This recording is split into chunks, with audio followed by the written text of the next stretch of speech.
नमः परमहंसाय स्वादतचरणकमलचिन्मकरन्दाय भक्तिजनमानसनिवासाय श्रीरामचन्द्राय नमः।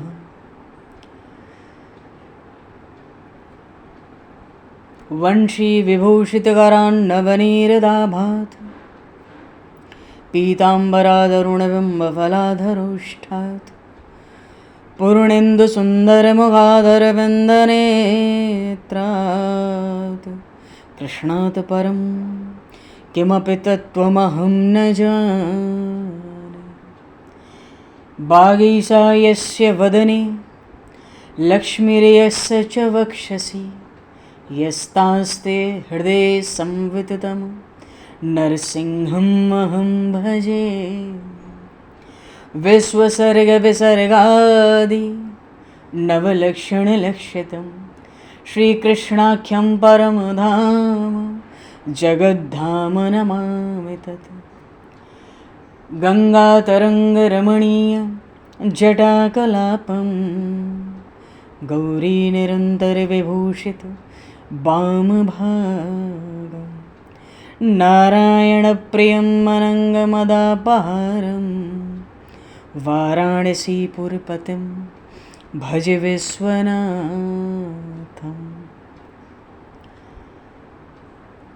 प्रह्लादनारदपराशरपुण्डरीक व्यासयम्बरीशशुकशौनकभीष्मदालभान् रुकुमाङ्गदर्जुनवसिष्ठविभीषणादीन् एतानहं परं भागवतान् नमाम्यहम्।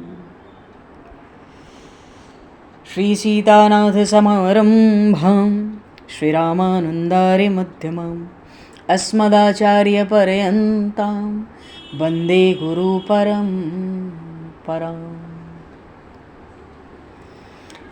वाञ्छाकल्पतरुभ्यश्च कृपासिन्धुभ्य एव च पतितानां पावनेभ्यो वैष्णवेभ्यो नमो नमः। योगेन्द्राय नमस्तस्मै शुकाय ब्रह्मरूपिणे संसारसर्पदष्टमयो विष्णुरात्ममुच्यते। नारायणं नमस्कृत्य नरं चैव नरोत्तमं देवं सरस्वतं व्यासं ततो जयमुदीरये। गोविंद जय जय गोपाल जय जय गोविंद जय जय गोपाल जय गोविंद जय जय गोपाल जय जय गोविंद जय जय गोपाल जय श्री राधारमण हरि गोविंद जय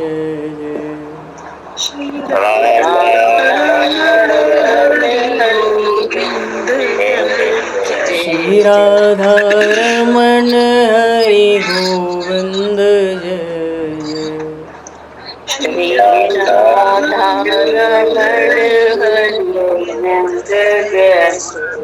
श्री राम जय जय ऋषिकेश जय जय श्री राम जय जय ऋषिकेश जय। श्री राम जय जय ऋषिकेश जय जय श्री राम जय जय ऋषिकेश जय। सीतारमण रघुनाथ जय जय सीतारमण राम रघुनाथ जय जय। सीतारमण राम रघुनाथ जय जय सीतारमण राम रघुनाथ जय। श्री वृंदावन बिहारी लाल की जय। श्री जमुना महारानी की जय।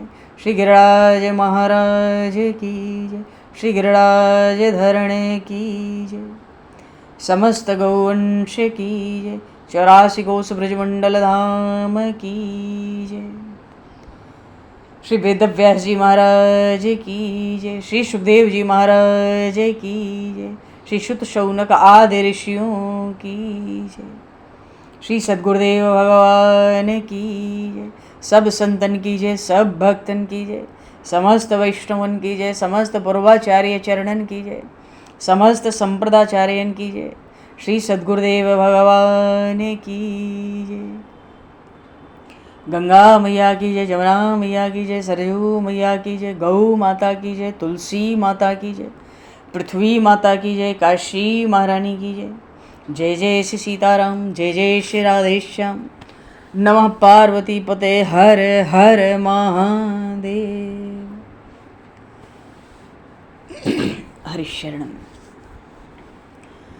अनंत कोटि ब्रह्मांड नायक सर्वेश्वर पूर्ण परात्पर ब्रह्म, असंख्य कल्याण गुणगणनिलय, भक्त वांछा कल्पतरु, शरणागत वत्सल, भक्त वत्सल, दीनबंधु, दया सिंधु, सच्चिदानंदमय श्री विग्रह भगवान श्री राधा माधव की महती कृपा करुणा से परम पावन 84 कोस ब्रजमंडल धाम के हृदय स्थल श्री धाम वृंदावन से महापुरुषों के परम अनुग्रह से आप सभी श्रद्धालु भक्त वैष्णवों की मंगल एवं पावन सन्निधि में मानव जीवन का सर्वोत्कृष्ट फल भगवत गुणगान, भगवत कथा, भगवत कीर्तन का आनंद हम सभी श्रीमद् भागवत महापुराण की आनंद कथा के माध्यम से प्राप्त करने जा रहे हैं।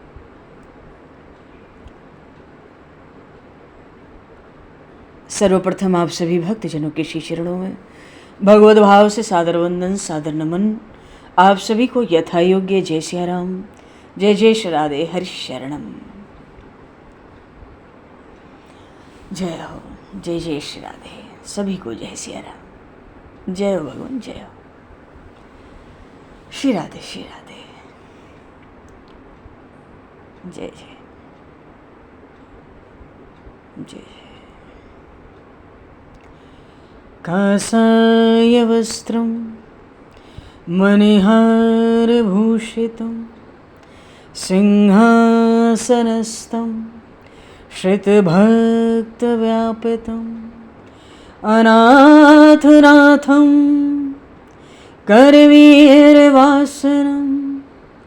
श्रीकृष्ण गोविंद शरणं प्रपद्ये। श्रीकृष्ण गोविंद मनसा स्मरामि। देखो, कार्तिक मास है, इसको दामोदर मास भी कहते हैं। भगवान श्री कृष्ण को ये मास अतिशय प्रिय है। संपूर्ण मास, जैसे एकादशी की तिथि जिसको हरिवासर कहते हैं, मुख्य रूप से कार्तिक में ब्रह्म मुहूर्त में उठकर स्नान ध्यान कर कर तुलसी जी को ब्रह्म मुहूर्त में दीप दिखाया जाता है, शाम को दीपदान किया जाता है, सुबह भगवान को दीपदान करना चाहिए, शाम को तुलसी मैया को करना चाहिए, शंकर भगवान को शाम को नित्य दीपदान करना चाहिए, क्योंकि शाम की जो संध्या है उसमें शंकर भगवान की विशेष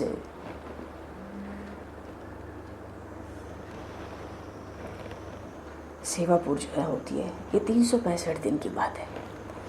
तो तुलसी मैया का नित्य दर्शन, उनका स्पर्श, उनकी जड़ में अनामिका उंगली से जो मिट्टी है उससे तिलक लगाना चाहिए।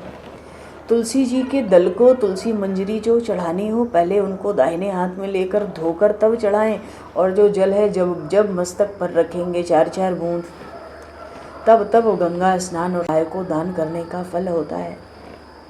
तो तुलसी जी का दर्शन, उनका स्पर्श, उनका ध्यान और उनका कीर्तन नाम कीर्तन आरती बड़ी अलग होनी चाहिए तुलसी जी की, सुबह शाम बहुत लाभ होता है, क्योंकि यादृष्टा निखलाग संग समनी स्पृष्टा वपुष्पावनी रोगाणाम अभिबंधता नरसनी सिक्तांतक त्रासिनी प्रत्याशक्ति विधायिनी भगवतः कृष्णस्य संरूपिता न्यस्ता तच्चरणे विमुक्त फलदा तस्यै तुलस्यै नमः।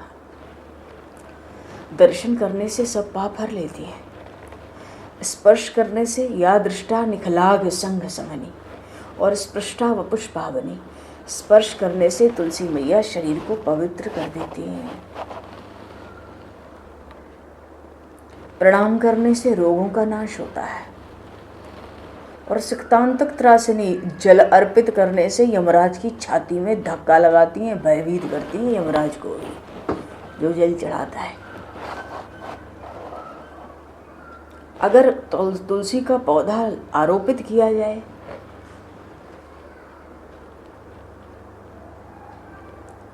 तो भगवान की भक्ति प्राप्त होती है। चरणों में भगवान की अर्पित की जाती है तो भगवत प्रेम मुक्ति मोक्ष प्राप्त होता है। ऐसी विलक्षण है ये तुलसी मैया। नवधा तुलसी भक्ति में ये कुर्वन्ति दिने दिने युगकोटि सहस्राणि तन्वन्ति सुकृतम बने। बोलिए से तुलसी मैया की जय।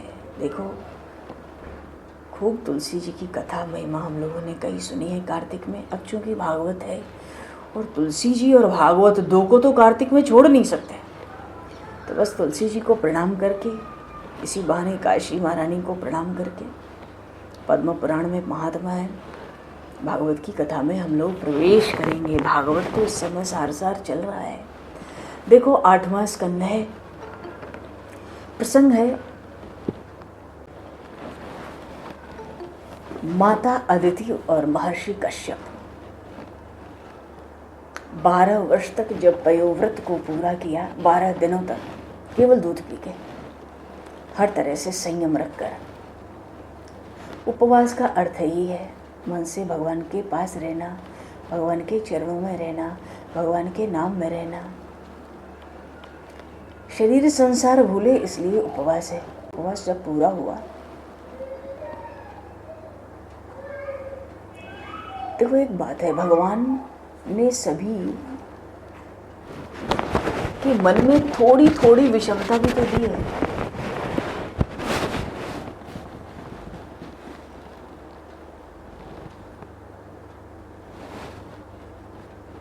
किसी को कुछ अधिक दिया है, किसी को कुछ कम दिया है।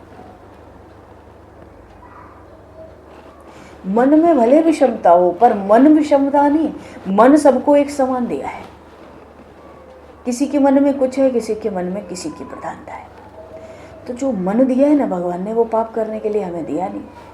मन खराब विचारों के लिए दिया नहीं, पवित्र विचारों के लिए दिया है, भगवान के ध्यान के लिए दिया है, विषयों के चिंतन के लिए नहीं दिया है। नारायण के चिंतन के लिए भगवान ने मन दिया है। त्रयोदशी को उद्यापन हुआ, रात में प्रसाद ग्रहण किया, अभी तक तो दूध ही पी रहे थे। माता अदिति सोई है, तब स्वप्न में चतुर्भुज नारायण भगवान के दर्शन हुए हैं। बोलिए श्रीमन नारायण भगवान की जय। मन की परीक्षा जागृत अवस्था में नहीं होती, स्वप्न में ही होती है। हमको कैसा स्वप्न दिख पड़ता है, स्वप्न में जो याद आता है मन उसी में फंसा हुआ रहता है। स्वप्न में भगवान दिखे, भगवान के नाम का जप हो, सेवा हो, तो समझना चाहिए हमें भक्ति का रंग थोड़ा लगा है।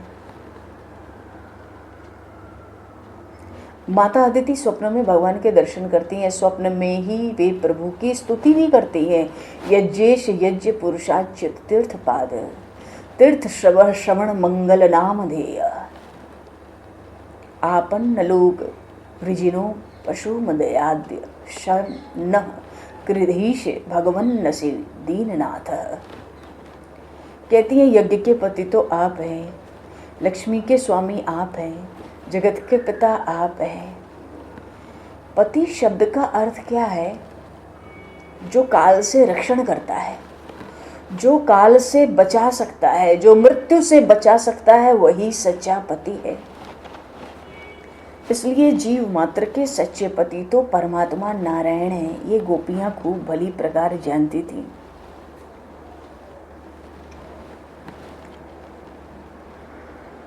तो अदिति माता को भगवान नारायण ने आज्ञा दी स्वप्न में कि देखो मेरे संपूर्ण दर्शन तुम करो और मेरे इस स्वरूप को अपने भीतर उतार लो, निरंतर मेरे इस स्वरूप का ध्यान करो। तुम्हारे घर थोड़े ही दिनों में आपका मैं पुत्र बनने वाला हूँ, प्रकट होने वाला हूँ, पर मेरे दर्शन हुए हैं इस बात को किसी को कहना नहीं।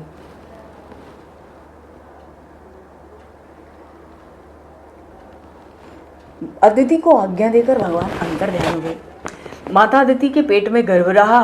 माता के मुख पर अत्यंत विलक्षण तेज दिखाई पड़ता है। क्यों? उदर में तो विराजमान परमात्मा ही, परमात्मा जो विराजमान है वो गर्भ में आए, तभी से देवता गंधर्व स्तुति करने लगे। अब भगवान प्रकट होने वाले हैं। दोपहर का समय है। कश्यप ऋषि दोपहर की संध्या करने गए हैं। अकेली अदिति माता आश्रम में विराजमान है और परमात्मा के दर्शन के लिए उनके प्राण तड़प रहे हैं। कब प्रकट होंगे, कब प्रकट होंगे। अच्छा, वैष्णव जब भगवान के दर्शन के लिए आतुर हो जाते हैं तब भगवान का अवतार होता है। आतुरता के बिना अवतार कैसे होगा? चलो, परम पवित्र समय प्राप्त हुआ। माता अदिति आश्रम में अकेली हैं। अकेली का अर्थ है महर्षि कश्यप नहीं है। दशों दशाएं प्रसन्न हो गई। मंद सुगंध शीतल हवा चलने लगी। आसमान में देव दुंदुभी बजाने लगे। अप्सराएं नाचने लगी। ब्राह्मणों को बहुत ही आनंद हुआ है। आज भगवान पधारने वाले हैं। बड़ा पवित्र भाद्र मास है, शुक्ल पक्ष है, द्वादशी तिथि है, जिसको महापुरुष वामन द्वादशी कहते हैं। मध्याह्न काल है, अभिजित मुहूर्त है। माता अदिति के सम्मुख चतुर्भुज रूप से नारायण प्रकट हुए हैं। बोलिए श्रीमन नारायण भगवान की जय। देवताओं ने पुष्पों की वृष्टि की है। महर्षि कश्यप को पता चला कि मेरे घर भगवान पधारे हैं। संध्या आदि नित्य कर्म उन्होंने पूर्ण किया। देखो, ये संध्या का महत्व है। त्रिकाल संध्या हमारे देश का, राष्ट्र का पतन का मूल कारण तो यही लगता है कि ब्राह्मणों की संध्या छूटने लगी, सबके धर्म के आचार छूटने लगे हैं। बहुत नुकसान हुआ इस संध्या को छोड़ने से। भविष्य में और भयंकर नुकसान हो सकता है। कश्यप ऋषि को पता चला चतुर्भुज नारायण प्रकट हुए, फिर भी उन्होंने पहले अपनी संध्या पूरी की है और उसके बाद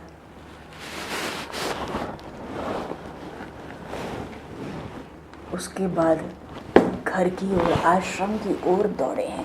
दर्शन की आतुरता से पैर दौड़ने लगे। पैरों में पादुकाएं पहनी हुई हैं, हाथ में कमंडल है। महर्षि कश्यप दौड़ रहे हैं।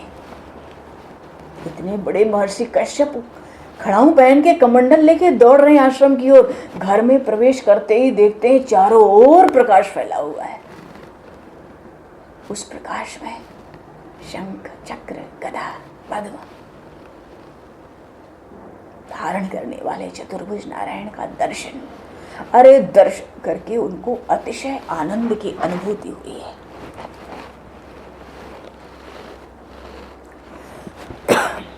बोलिए श्रीमन नारायण भगवान की जय। ये चतुर्भुज नारायण है।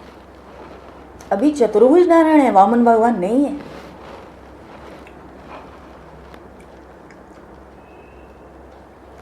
अरे, सोचने लगे महर्षि कश्यप, गायत्री मंत्र के जप करते हुए इस स्वरूप का ही ध्यान करता हूँ। मेरे इष्ट देव आज मेरे घर में प्रकट हुए हैं। अतिशय आनंद है। उन्होंने भगवान की जय जयकार की है। पर माता पिता को भगवान ने स्वरूप का, अपने स्वरूप का बोध कराया। बोध कराते ही चतुर्भुज स्वरूप अंतर ध्यान हो गया। दो हाथों वाले बटुक ब्रह्मचारी श्री वामन जी महाराज प्रकट हुए।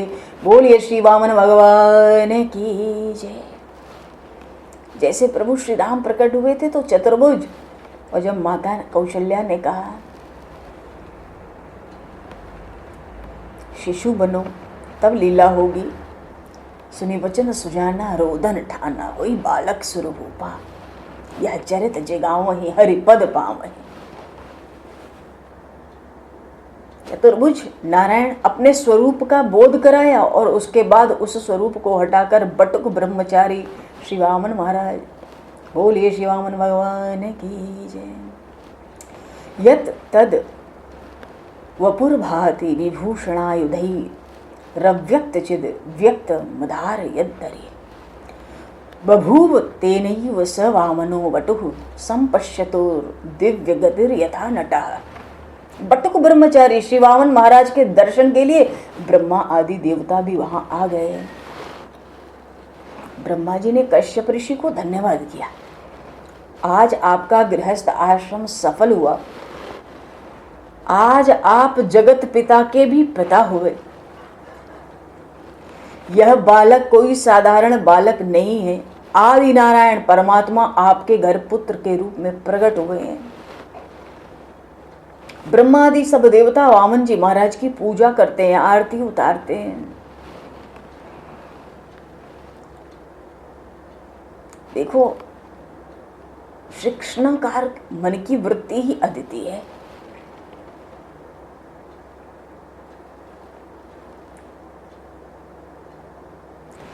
महर्षि कश्यप माता अदिति भगवान के ध्यान में ऐसे तन्मय हुए कि माया का जो पर्दा है वो दूर होने वाला है, भगवान प्रकट होने वाले। वामन भगवान ने कोई बाल लीला नहीं की, 7 वर्ष का बाल स्वरूप उन्होंने प्रकट किया, सीधे कोई बाल लीला नहीं हुई है, 7 वर्ष का बाल स्वरूप। ब्राह्मण का पुत्र 7 वर्ष का हो तब उसके जनेऊ धारण कराना चाहिए। माता पिता तो जन्म दिए, उस जिस शरीर को माता पिता जन्म देते हैं ना उसको पवित्र नहीं माना गया है शास्त्रों में। जब ब्राह्मण को जनेऊ धारण कराया जाता है तब उसका ब्रह्म संबंध होता है। जनेऊ के मंत्र ही ऐसे, जनेऊ मिलने पर माता पिता बदल जाते हैं, नया जन्म होता है, तभी तो द्विज कहते हैं। पिता पुत्र से कहते हैं आज से तुम मेरे पुत्र नहीं हो, आज से तुम सूर्य नारायण के पुत्र हो, मैं तुम्हें सूर्य नारायण को समर्पित करता हूँ।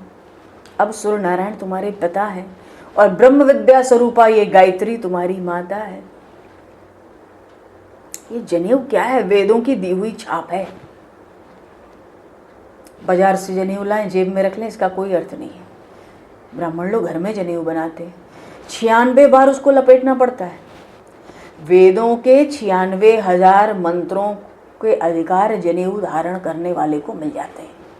कितनी विलक्षणता है सनातन धर्म की। हमारे शास्त्रों में ऐसा वर्णन आता है कि जो प्रत्येक जीव का शरीर, हम सब का शरीर हमारी उंगलियों के अनुसार अगर हम नापें तो 84 अंगुल का है। देवता अपनी उंगलियों से अपने शरीर को नापें तो 96 अंगुल वाला होता है।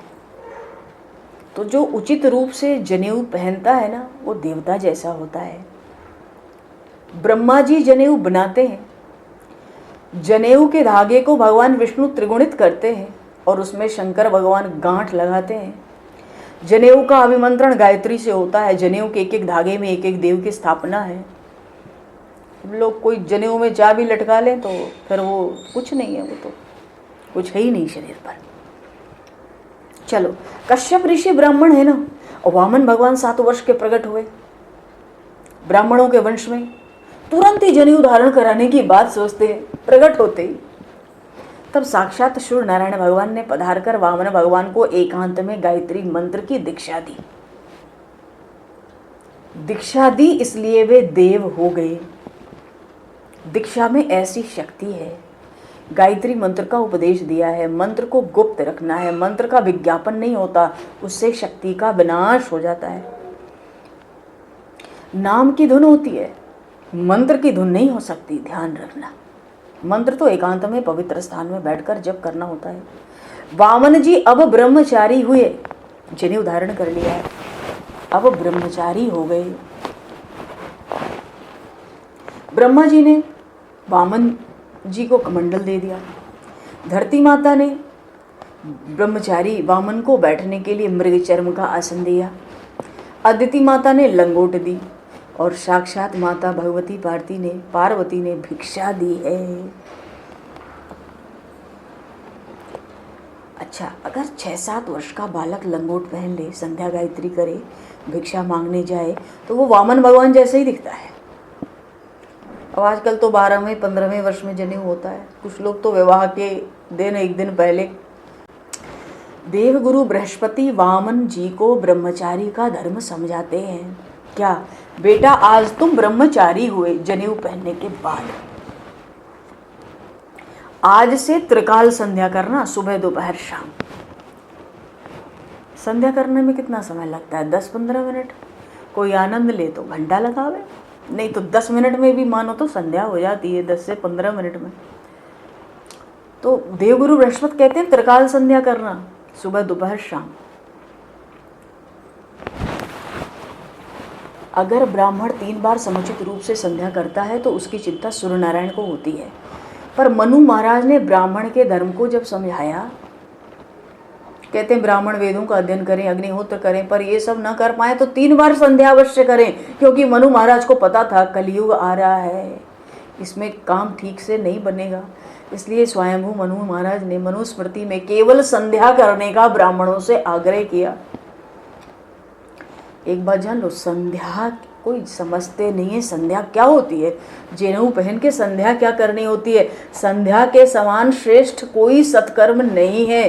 संध्या में भक्ति है, संध्या में ज्ञान है। ब्राह्मण संध्या का अर्थ समझकर 3 बार अवश्य संध्या करें तो कितना लाभ होता है। अरे ब्रह्म विद्या के स्वरूप में, आत्मज्ञान के स्वरूप में माता गायत्री का हृदय में आह्वान होता है, हे माता आप मेरे हृदय में विराजो, मेरे हृदय में बसी हुई जो विकार वासना है इसका नाश करो।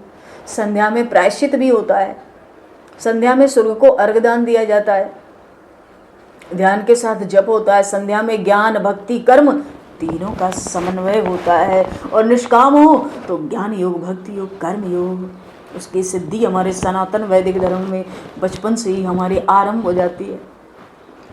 अच्छा, रात को कोई पाप हो गया हो तो सुबह की संध्या अगर ठीक से कर लो तो पाप नष्ट हो जाता है, ऐसी शक्ति है संध्या में। दिन में कोई पाप हो जाए तो शाम की संध्या ठीक से कर लो, पाप नष्ट हो गया, कुछ सोचने ही नहीं। अन्न जल में कोई दोष, कोई पाप आया हो, दोपहर की संध्या कर लो, अन्न जल में रहा दोष नष्ट हो गया। इसलिए कहते हैं दोपहर की संध्या किए बिना ब्राह्मण को तो खाने का अधिकार नहीं है। ब्राह्मण के सिर पे बहुत जिम्मेदारी है। और जो संध्या नहीं करते, जनेऊ धारण करके उतार देते हैं, जनेऊ धारण नहीं करते और सूर्य को अर्घ नहीं देते, भगवान सूर्य उनको श्राप देते हैं, तब उनकी बुद्धि भ्रष्ट होती है। सुन लो, और ये केवल ब्राह्मणों के लिए नहीं होता, ब्राह्मण क्षत्रिय वैश्य सबके अलग अलग नियम है, पर जनेऊ धारण करना संध्या एक ही है। संध्या नहीं करेंगे समय से जनेऊ धारण करके तो सूर्य नारायण श्राप देते हैं, बुद्धि होती है भ्रष्ट। ब्राह्मण मंदिर में दर्शन करने के लिए जाता है ना तो प्रभु को बुरा नहीं लगता है, पर ब्राह्मण अगर संध्या नहीं करता ना तो भगवान को बहुत बुरा लगता है। जो संध्या नहीं करते हैं ना, जनेऊ जो पुरुष नहीं पहनते हैं, पुरुष इसलिए कह रहे हैं क्योंकि स्त्रियों को आधा भाग अंश का ऐसे ही मिल जाता है, थोड़ा पातिव्रत भीतर रखें। जो संध्या नहीं करते हैं वे अतिशय अपवित्र हैं, उनके हाथ का पानी नहीं पीना चाहिए। पुरुष होकर जनेऊ न पहने, संध्या ना करे तो उसके हाथ का पानी नहीं पीना है। जब से ब्राह्मणों के मन में संध्या के प्रति श्रद्धा कम हुई तभी से पतन भी हुआ हमारा। देवगुरु बृहस्पति वामन जी को समझा रहे हैं, बेटा त्रिकाल संध्या करना 3 समय, आज से तुम ब्रह्मचारी हो। एक बात तो ये सिखाई, दूसरी क्या सिखाई? किसी भी स्त्री का स्पर्श न करना। हमारे शास्त्रों में लिखा है कि स्त्री, साधु, सन्यासी और ब्रह्मचारी ध्यान से श्रवण करो। स्त्री, साधु, सन्यासी और ब्रह्मचारी को दूर से प्रणाम कर लें, स्पर्श न करें। शास्त्रों में तो लिखा है कि ब्रह्मचारी और साधु सन्यासी किसी लकड़ी की बनी गुड़िया का भी स्पर्श न करें। न स्पृशेत दाखी मपी। दाखी कहते हैं लकड़ी की बनी गुड़िया। हाँ, बहुत भीड़ भाड़ में अनजाने में किसी स्त्री का स्पर्श हो जाए तो भगवान क्षमा करते हैं, पर जान करके स्त्री का स्पर्श किया जाए तो क्षमा नहीं है, सजा है। देवगुरु बृहस्पति वामन भगवान को समझा रहे हैं, बेटा सावधान रहना, किसी भी स्त्री के साथ एकांत में न रहना, इंद्रियां बहुत बलवान होती हैं। हाँ, किसी स्त्री के साथ बोलने का प्रसंग आ जाए तो उसमें मातृभाव रखना, जहाँ तक संभव हो स्त्री के चरणों तक ही दृष्टि रखना। बलवान इंद्रिय गामः विद्वान समीप कर्षते। इंद्रियां बड़ी बलवान है। स्त्री के मुख में और उसके बालों में काम का निवास है।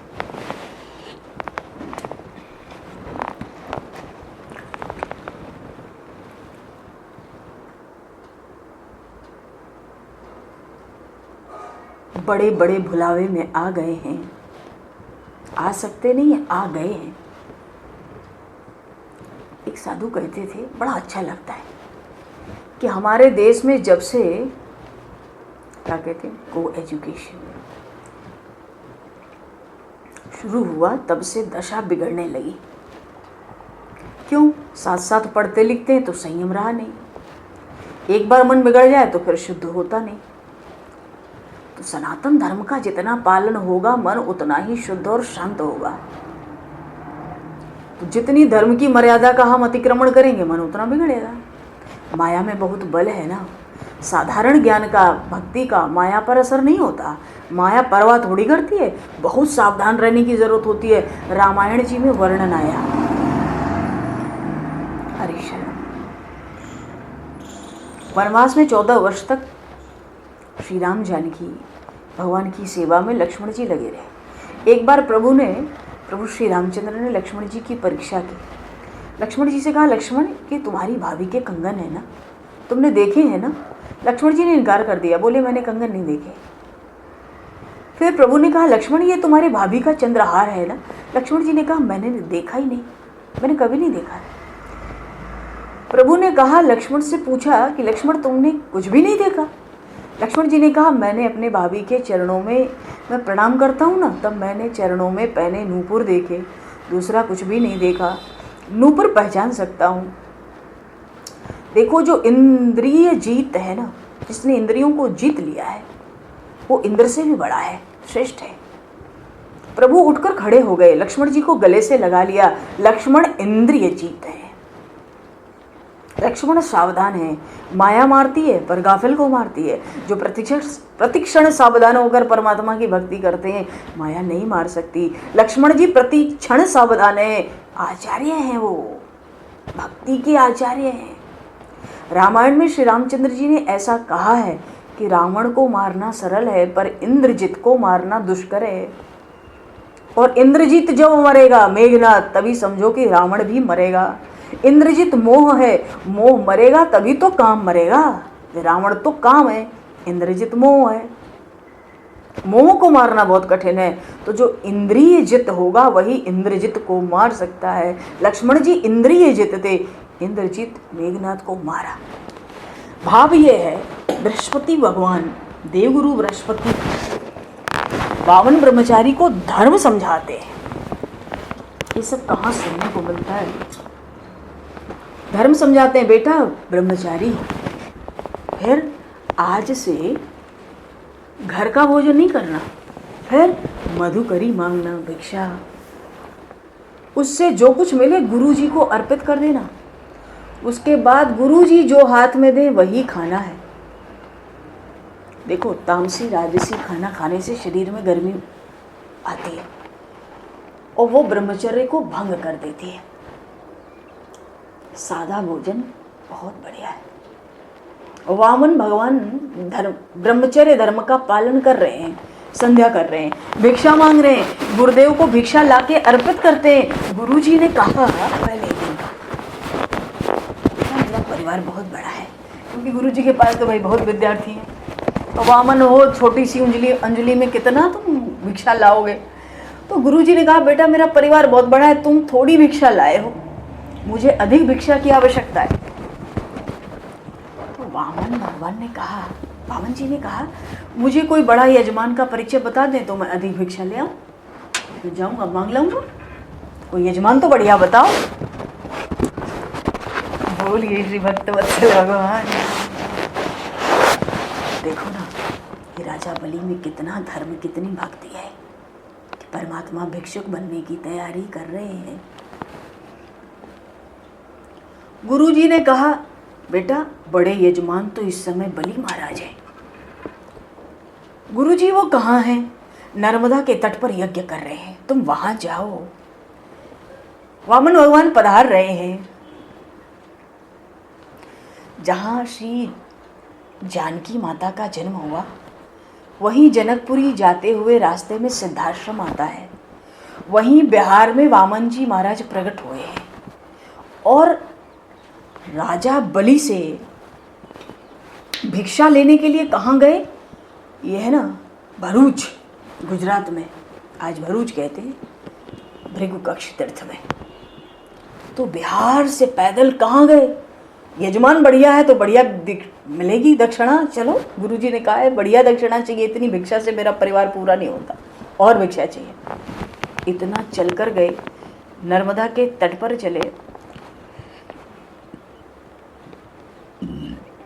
अब 7 वर्ष के कहाँ से नर्मदा जी पार होंगी? धीरे धीरे चलते हैं, पैर में पादुकाएं हैं, हाथ में कमंडल है, लंगोट पहना हुआ है। देखो भैया वही भाग्यवान है जिसका लंगोट शुद्ध है। जब प्रसंग चले, जब ही चर्चा हो जाए, वही भाग्यवान है जिसका लंगोट शुद्ध है। वेदांत वाक्येषु सदा रमन्तो भिक्षान्न मात्रेण चतुष्टमन्तः अशोकवन्तः करुणैकवन्तः कौपीनवन्तः खलु भाग्यवन्तः। जिसकी कौपीन शुद्ध है, लंगोट, वो भाग्यशाली है भाई। देहाभिमानं परिहत्य दूरा दात्मा मात्मन यवलोकयन्तः अहर्निशं ब्राह्मणी ये रमन्तः कौपीनवन्तः खलु भाग्यवन्तः। जिसकी लंगोट शुद्ध है भाग्यवान है। जो व्यक्ति परमात्मा के स्वरूप में रम जाता है, भगवान के नाम में रम जाता है, वो भाग्यवान है। शरीर के साथ रमण करने में सुख है ऐसा मानने वाला भाग्यहीन है। क्यों? अरे शरीर के साथ रमण तो पशु पक्षी भी करते हैं।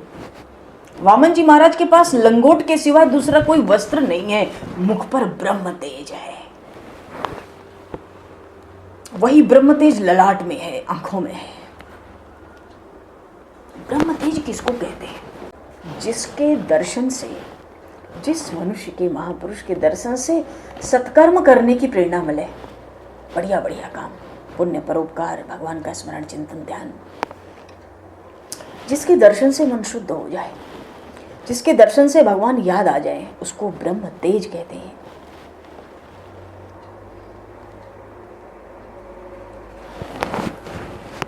वामन जी महाराज को जो लोग रास्ते में मिलते हैं वो दर्शन करते हैं, साष्टांग वंदन करते हैं। देखो परिचय के बिना जब प्रणाम करने का मन करे ना किसी को, समझना कि वहां ब्रह्म तेज है। चलो बिहार से भरूच तक अनेक प्रदेशों को पवित्र करते हुए वामन जी महाराज नर्मदा तट पर आ पहुंचे। कई बार भगवान वामन का चरित्र हुआ है, प्रसंग को आगे लेते। ब्राह्मण का प्रसंग कई बार सुना है, जो ब्राह्मण मिले, भगवान पार नहीं जा रहे थे नर्मदा के, डूबने का डर, बाहर आ जाती। भगवान ने उसको माया से छुड़ाया, कंधे पर बिठा के ले गया, चरण देख के पहचान गया, ये तो वामन भगवान है, ये तो भगवान है, साक्षात नारायण। गले में कौस्तुभ मणि, दाहिनी तरफ भृगुलता, बाईं तरफ श्रीवत्स का चिन्ह, चरणों में चिन्ह है, साक्षात नारायण बैठे हैं 7 वर्ष की अवस्था में कंधे के ऊपर। ब्राह्मण बोला डुबकी लगा रहा हूँ। वामन जी बोले डुबकी न लगाओ, मुझे उस पार पहुँचा कर डुबकी लगाओ। ब्राह्मण बोला कि नहीं मैं तो डुबकी लगाऊंगा। वामन भगवान बोले मुझे उस पार पहुँचा के डुबकी लगाओ, मैं हाथ जोड़ता हूँ। ब्राह्मण ने कहा तो कह दो माया छुड़ा दी, नहीं तो मैं डुबकी लगाऊंगा। भगवान ने कहा चलो तुम्हारी माया छुड़ा दी, मुझे डुबकी मत लगाओ, मुझे राजा बलि के यज्ञ में जाना है। और जब कंधे पे चढ़ाया था ब्राह्मण ने तो पहले तय कर लिया उस पार पहुंचाऊंगा तो आधी दक्षिणा लूंगा। क्यों, वामन भगवान का ब्रह्म तेज ऐसा है, जानते हैं ये जहां जाके भिक्षा मांगेगा कितना कुछ इसको दक्षिणा में मिलेगा, देने वाले कितना देंगे। कहते उस पार करूंगा आधा दक्षिणा लूंगा। भगवान ने कहा था ठीक। इस पार आके जब उतारा भगवान ने, वो तो ब्राह्मण मस्त होके जाने लगा उल्टा। भगवान ने कहा क्यों ब्राह्मण, आधी दक्षिणा कौन लेगा? तो उसने कहा जन्म जन्मांतर की दक्षिणा मिल गया, जब माया ही छूट गई तो कौन सी दक्षिणा बची है। बोलिए शिवामन भगवान की जय। अच्छा, उस पार गए, बहुत बड़ा मंडप बंधा है, यज्ञ मंडप में विराजमान भार्गव ब्राह्मण, भृगु जी के वंश में शुक्राचार्य जी हैं। भार्गव ब्राह्मण वेद मंत्र बोल रहे हैं, अग्नि में आहुति दे रहे हैं। तम नर्मदा यास तट उत्तरे बलेयम ऋत्विज जस्ते भृगु कक्ष संजके प्रवर्तयन्तो भृगवः क्रतुत्तम व्यचक्षतार दुतम यथारव्यम। चारों ओर प्रकाश छा गया। वामन भगवान के यज्ञ मंडप में जाते ही ब्राह्मणों को आश्चर्य हुआ, क्या सूर्य नारायण नीचे उतर आए हैं? ये कौन आ रहा है? नहीं नहीं, ये तो लंगोट पहने हुए हाथ में कमंडल लेके कोई ब्रह्मचारी आ रहा है।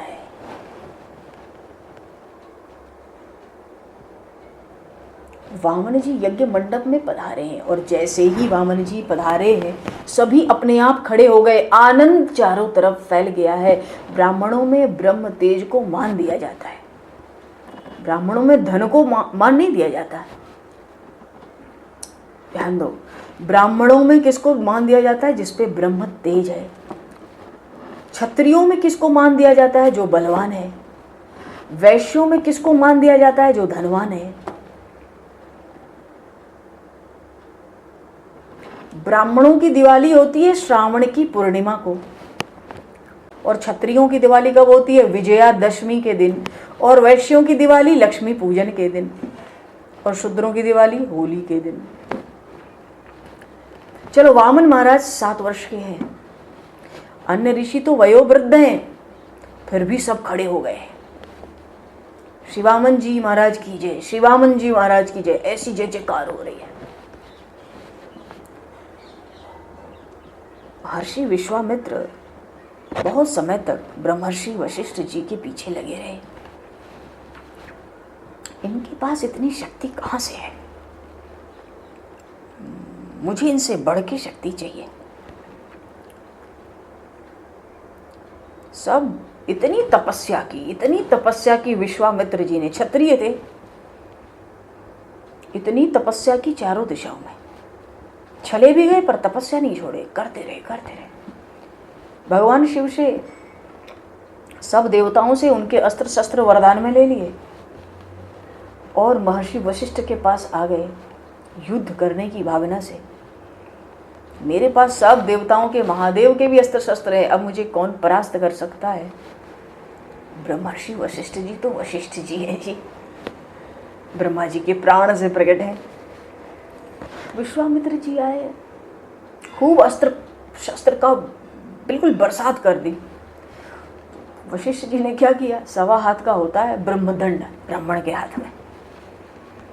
महर्षि वशिष्ठ के पास नहीं होगा ब्रह्मदंड। ब्रह्मदंड ऐसे सामने रख दिया, खड़ा कर दिया अपने सामने। बैठे हुए थे आश्रम के बाहर, सामने ब्रह्मदंड रख दिया। सारे अस्त्र वहीं टकराते और लौट जाते। विश्वामित्र जी को बड़ा आश्चर्य हुआ। उन्होंने अपने क्षत्रिय बल को धिक्कारा। कहते हैं धिक बलम क्षत्रिय बलम ब्रह्म तेजो बलम बलम। क्षत्रिय के बल को धिक्कार है। अरे बल है तो ब्रह्म तेज जो ब्राह्मणों के पास है। एकेन ब्रह्मदंडेन, क्या है ना, कुछ श्लोक ऐसा ही है, क्या है? धिग्बलम क्षत्रिय बलम ब्रह्म तेजो बलम बलम एकेन ब्रह्मदंडेन सर्वास्त्राणि हतानि में। सर्वास्त्राणि, मेरे सारे अस्त्रों को इस छोटे से डंडे ने नष्ट कर दिया। मैंने इतनी तपस्या करके इतने अस्त्र शस्त्र सबसे लिए और इस छोटे से डंडे ने वशिष्ठ जी के सबको नष्ट कर दिया। कोई अस्त्र शस्त्र उनके पास पहुंचा ही नहीं। उस दिन विश्वामित्र जी समझ गए कि धिक बलम क्षत्रिय बलम ब्रह्म तेजो बलम बलम। तब उन्होंने निश्चित कर लिया मैं क्षत्रिय से ब्राह्मण होऊंगा, और वो क्षत्रिय से महर्षि से ब्रह्मर्षि हो गए, ब्राह्मण हो गए। और नहीं तो क्षत्रिय शरीर के बाद ब्राह्मण शरीर लेने के लिए 9 लाख जन्म भी कम पड़ते हैं, एक ही जन्म में ब्राह्मण हो गए। इसलिए भगवान राम के गुरु होने का भी उनको गौरव प्राप्त हुआ कुछ समय। चलो जी, तो कहाँ हैं हम लोग? आज वामन भगवान आए हैं ब्रह्म तेज लेके, ब्रह्म दंड, ब्रह्म तेज। सन्यासियों के हाथ में भी दंड होता है, वो साक्षात ब्रह्म होता है, साक्षात ब्रह्म। सब खड़े हो गए, उनकी जय जयकार हो रही है। वो जय जयकार राजा बलि के कानों तक पहुंच गई।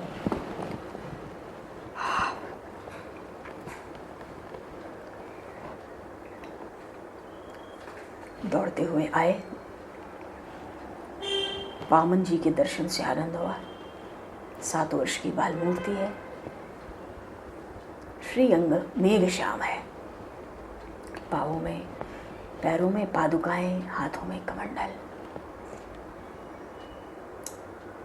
लंगोट के सिवाय अन्य कोई वस्त्र पहना ही नहीं है। ब्रह्म तेज दृष्टिगत हो रहा है। बलि जी ने सोचा ये कोई साधारण संत नहीं है। स्वागतम स्वागतम, पधारिए पधारिए। बोलिए श्री वामन भगवान की जय। वामन जी महाराज को सुंदर आसन दिया। राजा बलि ने अपनी विंध्याचल, अरे हरिशरणम, विंध्यावली रानी को आदेश दिया, ब्रह्मचारी महाराज की पूजा करनी है, आप तुरंत तैयारी कीजिए। अब तो चंदन, श्रीफल, फूलों की माला, पंचामृत, पूजा की सब सामग्री प्रस्तुत हो गई। सहस्त्रधारा स्नान के लिए स्वर्ण की झारी, नर्मदा का पवित्र जल। विंध्यावली रानी के साथ अनेक स्त्रियां भी ब्रह्मचारी को देखने आई। स्त्रियों को बड़ा विशेष आनंद हुआ है ब्रह्मचारी के दर्शन से। वो बातें करती थी, क्या इस बालक के माता ने कितना पुण्य किया होगा, कैसा तेजस्वी दिख रहा है, कैसा सुंदर बालक है, जिस माता की गोद में खेल रहा होगा उसको कैसा आनंद होता होगा। विंध्यावली रानी वामन जी के चरणों पर जल डालती है। बलि महाराज चरणों को हाथों में लेकर पखार रहे हैं। चरण अत्यंत कोमल है, तलवे बिल्कुल लाल लाल है।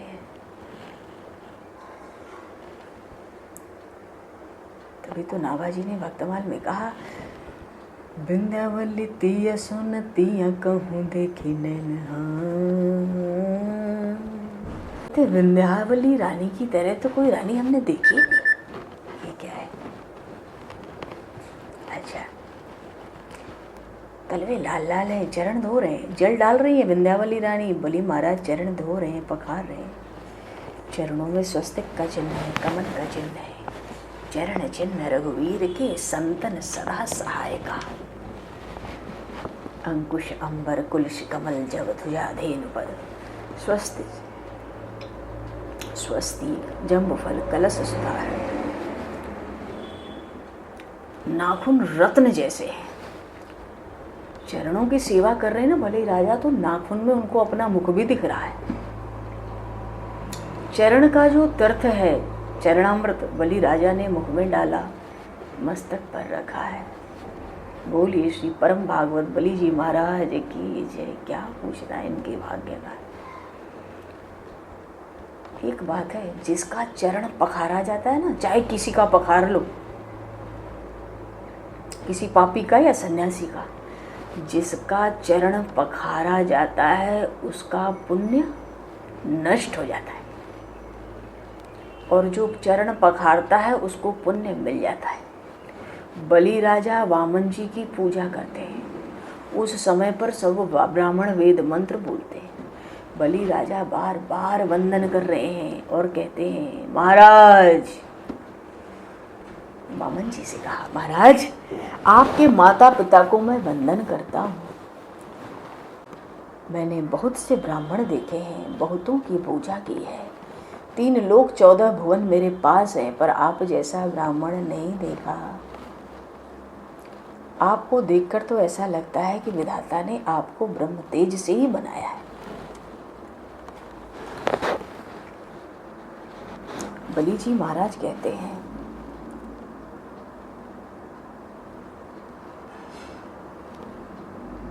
स्वागतम ते नमस्तुभ्यम ब्रह्मन् किम करवाम ते ब्रह्मर्षिणाम तपः साक्षान् मन्ये त्वार्य वपुर्धरम।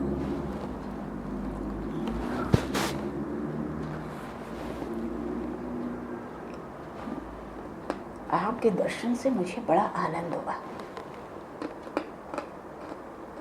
आज आपके चरणों का तीर्थ मुझे मिला है, मेरे सब पाप जल गए।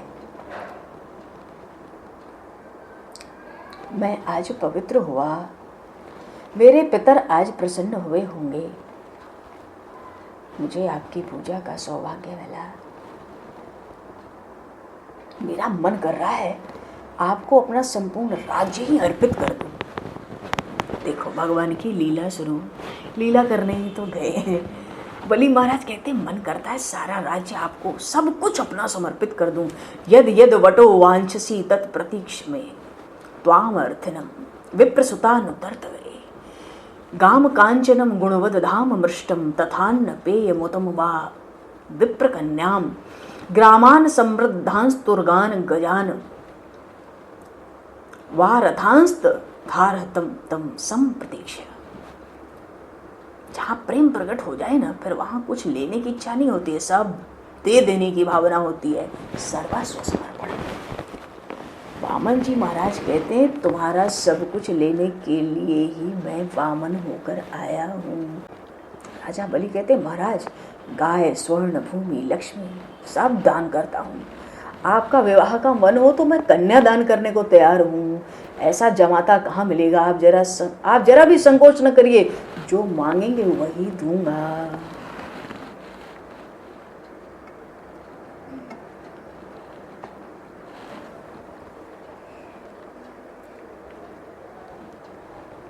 बोलिए श्री वामन भगवान की जय।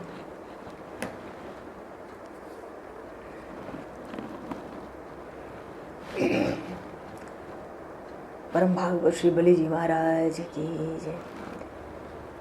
श्रीमद् भागवत महापुराण की जय।